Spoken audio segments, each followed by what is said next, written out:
සුබ දවසක් වේවා හැමෝටම. අදත් ඔයාලා එකතු වෙලා ඉන්නේ වාස්තු විද්‍යාව සහ නිදන් වස්තු කියන YouTube channel එකත් එක්ක. මේ ඔයාලට බලා ගන්න පුළුවන් වෙන්නේ ඊටාම සරලව ඇඳපු නිවාස සැලසුමක්. මේ නිවාස සැලසුමේ එක් සකුරු වලින් දක්වලා තියෙන්නේ ප්‍රධාන උළුවහු 4. මේකෙදි ඔයාලට බලා ගන්න පුළුවන් මේ නිවසේ අත්තිවාරම් කෙළවර 4 යා කරලා කතිරයක් ඇඳලා තියෙනවා. පොඩි ඉරි කැලි දෙයක් ඇඳලා තියෙනවා. මෙන්න මේ විදිහට නිවාස සැලසුමක කෙළවරවල් 4 යා කරමින් ඉරවල් දෙකක් ඇඳම මෙන්න මේක තමයි අපි ගිනි කතිරය විදිහට සලකන්නේ.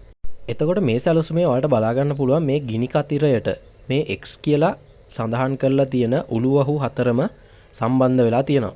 ඒ කියන්නේ මේ ගිනි කතිරය යන්නේ මේ උළුවහු හරහා. අන්න ඒක තමයි කියන්නේ දොර උළුවහු ගිනි කතරයට අහු වෙලා කියලා. හැම වෙලාවෙම නිවසේ දොර ජනෙල් වල උළුවහු තියන්න ඕනේ මේ කියන ගිනි කතිරයට අහු වෙන්නේ නැති විදිහට.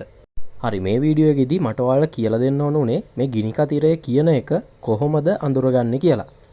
දැන් ඔයාලට පැහැදිලි ඇති නිවාස සැලසුමක් ගත්තම මේ නිවාස සැලසුමේ අත්තිවාරම් කෙළවර 4 එකට යා කරලා ඉරි දෙකක් ඇඳම මෙන්න මේ ඉරි දෙකට සාපේක්ෂව ඉරි දෙක මතින් උළුවහු දොර ජනෙල් යනවා නම් අන්න ඒක අසුබයි.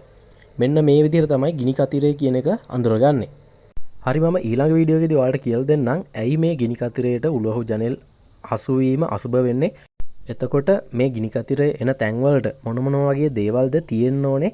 අන්න ඒ ටික මම ඊළඟ වීඩියෝ එකේදී ඔයාලට කියලා දෙන්නම්. එහෙනම් හැමෝටම සුබ දවසක් වේවා.